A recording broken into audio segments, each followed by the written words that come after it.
Session आ रहा है प्रदेश का। हमने अपनी पार्टी की तरफ से 10 से ज़्यादा कॉलिंग अटेंशन मोशन दिए। सरकार को लंबा सेशन चलाना चाहिए ताकि प्रदेश के अंदर जो पिछले सेशन और इस सेशन के दौरान जो लोगों के सामने दिक्कत और कठिनाई आई है उन सब बातों पर चर्चा हो सके। ये जो कॉलिंग अटेंशन मोशन होते हैं ये बहुत इम्पोर्टेंट होते हैं। इन पे बड़ी गंभीरता के साथ चर्चा होती है, मिनिस्टर जवाब देता है, लेकिन बड़ी हैरानी की बात है हमारे प्रदेश की सरकार जो है उनको मंजूर करने की बजाय किसी ना किसी बहाने से टालती है और सेशन लंबा चलाने की बजाय ये कह करके सेशन को छोटा कर देती है कि बिजनेस नहीं है। बात बिजनेस की नहीं है, बात लोगों के साथ जो सरकार की तरफ से अनदेखी होती है, जो लोग भुगत रहे हैं पिछले दिनों से, उन सब बातों पे चर्चा हो, उन सब चीज़ों पे सरकार संज्ञान ले, इसलिए सेशन बुलाया जाता है। हमने जो पिछले दिनों बारिश हुई थी, इस बारिश की वजह से बहुत बड़ा नुकसान प्रदेश में हुआ। पोर्टल पे 31 लाख एकड़ जमीन ऐसी दर्शाई गई है जिसका नुकसान हुआ है, जहाँ या तो पानी आज भी खड़ा है या एक फसल खत्म होगी, अगली फसल की बुआई नहीं कर सके, मुआवजा उनको मिला नहीं। सरकार ने उस पर कोई ध्यान देने की बजाय उसको खाद और बीज से भी वंचित कर दिया। आज भी हरियाणा में लाखों एकड़ जमीन ऐसी है जिसमें बारिश का पानी खड़ा है, लेकिन सरकार का आज भी कोई ध्यान नहीं है। इसको लेकर के भी हमने एक कॉलिंग दी है। इसी तरह से पिछले दिनों जहाँ इस पानी की बारिश की वजह से किसान की धान की फसल की यील्ड कम होगी और बाजार में बेचने गया तो उसका धान खरीदा नहीं गया, धान घोटाला किया गया। बिहार से, बंगाल से, यूपी से मोटा धान लेकर के आए जो वहाँ 500-700 हज़ार रुपये क्विंटल खरीदा गया। हजारों ट्रक आपके सहारनपुर बैरियर पे, बॉर्डर पे पकड़े गए। पहले उनको रोका गया और फिर फर्जी गेट पास काट करके उसको ला करके बेच दिया गया। हजारों करोड़ रुपए का सरकार को चूना लगा। ये जो इस तरह के घोटाले हैं, ये मान के चलो बिना सरकार के संरक्षण के बिना संभव नहीं है। ये तो सरकार की मिली भगत से ये धान यहाँ पे आया है और आकर के बेचा गया और इसमें पैसा ऊपर तक पहुँचाया गया है। चंद लोगों के खिलाफ कार्रवाई करेंगे केवल दिखावे के लिए और कुछ दिन के बाद फिर इन्हें छोड़ दिया जाएगा। जहाँ धान का घोटाला किया वहीं इस सरकार ने पिछले 11 साल में 21 से ज़्यादा बड़े घोटाले किए। शराब का घोटाला किया, रजिस्ट्री का घोटाला किया, पेपर लीक का घोटाला किया, भराई और ढुलाई में घोटाला किया गया। अनेक ऐसे डिपार्टमेंट हैं जिनके अंदर सीधे तौर के ऊपर सरकार में बैठे लोगों ने प्रदेश को लूटने का काम किया। पिछले घोटालों की जांच करने की बजाय अब नित्य नए रोज घोटाले किए जा रहे हैं।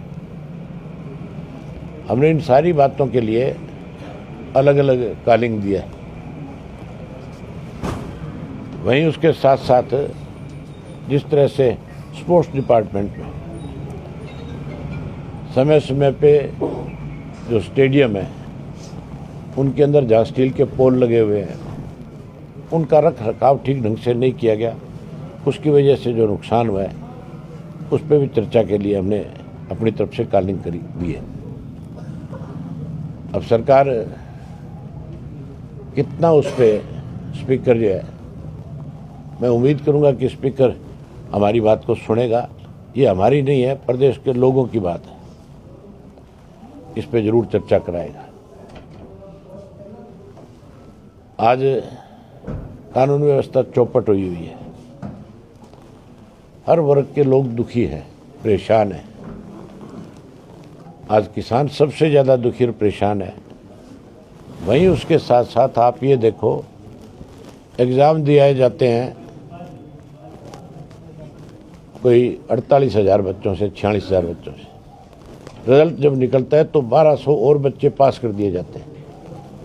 अब वो 1200 और जो पास किए हैं, आप मान के चलो कि उनको पिछले दरवाजे से ला करके उनके एग्ज़ाम कराए गए। कितनी बड़ी धांधली है।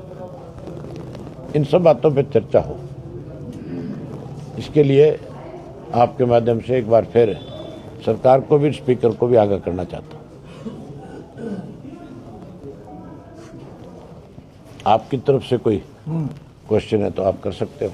इसमें सर जो विधानसभा की बात रखने की बात करी, जो भाजपा का ये कहना है कि वो प्रॉपर टाइम ज़्यादा समय विपक्ष को देती है और पक्ष के लिए समय कम रहता है। आप एक काम करो, स्पीकर का जो, जब स्पीकर आकर के अपनी चेयर पे बैठता है और बिजनेस एडवाइजरी कमेटी की बिल जो पास होता है, उस वक्त स्पीकर बाकायदा तौर पे बताता है कि किस पार्टी को कितना समय दिया गया है।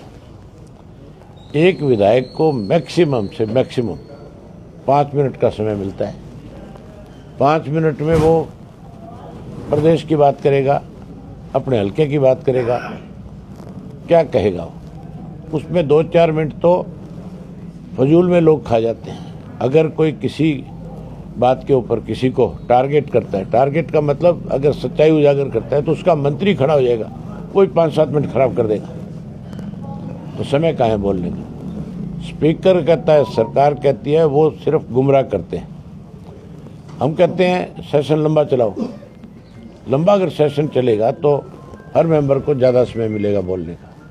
मिनिमम कितना समय मानते सर, ऑप्टिमम समय ताकि अपनी बात रख सके? आज की इस मौजूदा सरकार के खिलाफ तो घंटे घंटे आप बात रख सकते हो अपनी। जो कमियां और खामियां हैं आज प्रदेश के अंदर, जिस तरह से लोग परेशान हैं, कितनी देर आप लॉ एंड ऑर्डर पे कितनी देर चर्चा कर लो, कितनी बात कर लो, सरकार के पास कोई जवाब ही नहीं है। इस धान घोटाले पे कितनी बड़ी चर्चा कर लो, शराब घोटाले पे कितनी बड़ी चर्चा कर लो, रजिस्ट्री घोटाले पे कर लो। कितने अधिकारियों के नाम आए थे रजिस्ट्री घोटाले में, किसी एक के खिलाफ कार्रवाई करी? खुद सरकार ने कहा था 100 और कुछ तहसीलदार ऐसे शामिल है इसमें, कोई कार्रवाई हुई है? सर एसएलओ के प्लॉट लगाए जा रहे हैं और हनुमानगढ़ में भी विरोध। उससे जो उपजाऊ जमीन है वो तो खत्म कर ही रहे हैं वहाँ की। उसके अलावा उस इलाके के जो गांव हैं उनमें इतना ज़्यादा प्रदूषण हो जाएगा कि लोगों को मजबूर होकर के घर बार परिवार छोड़ने पड़ेंगे।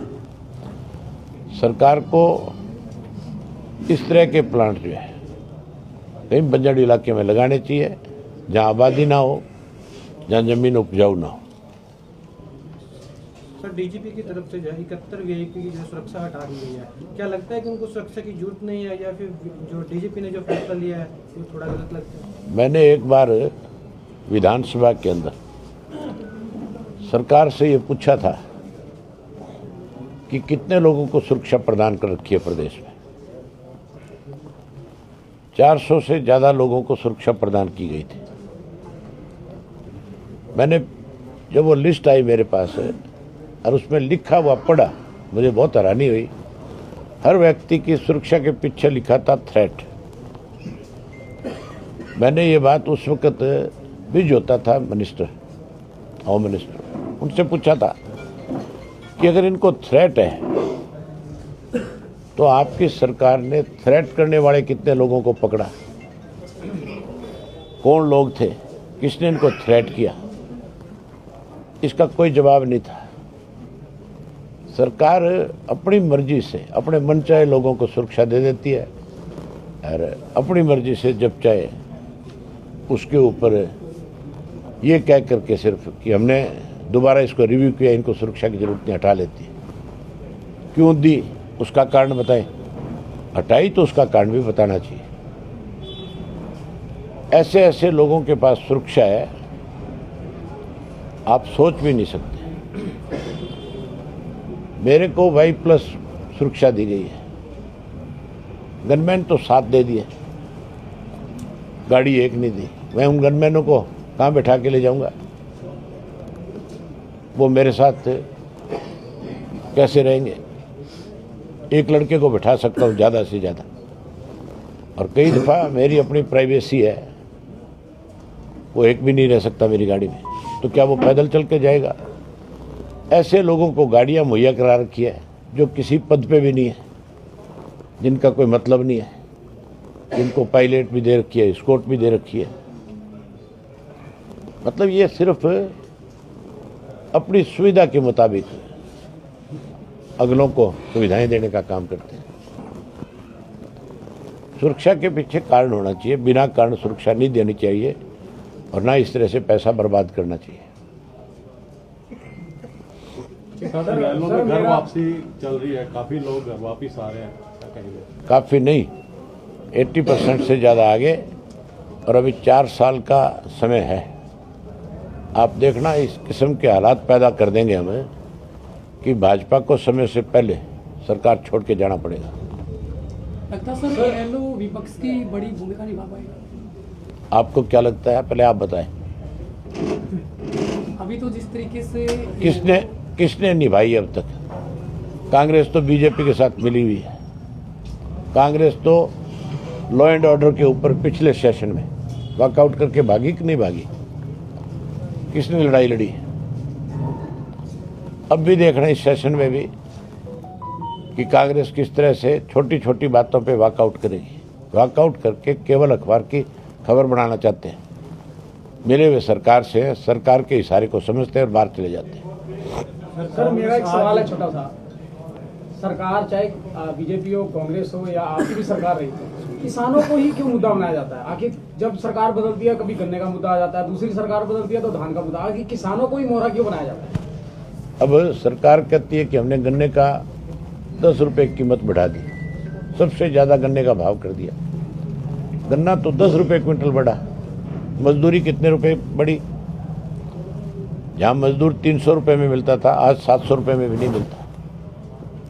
महंगाई के हिसाब से कीमत बढ़नी चाहिए। फिर सर किसान की जहाँ तक बात है, किसान के बिना आपके पल्ले क्या है किसी के? किसान अगर उसके खेत में फसल नहीं होगी तो फिर लोगों को अनाज कहाँ से मिलेगा? किसान के बिना तो हर आदमी अधूरा है। किसान मुद्दा नहीं है, किसान को जरूरत है। सरकार को जितनी मदद किसान को मिलेगी उतनी ही सरकार की लोकप्रियता भी बढ़ेगी, देश मजबूत होगा।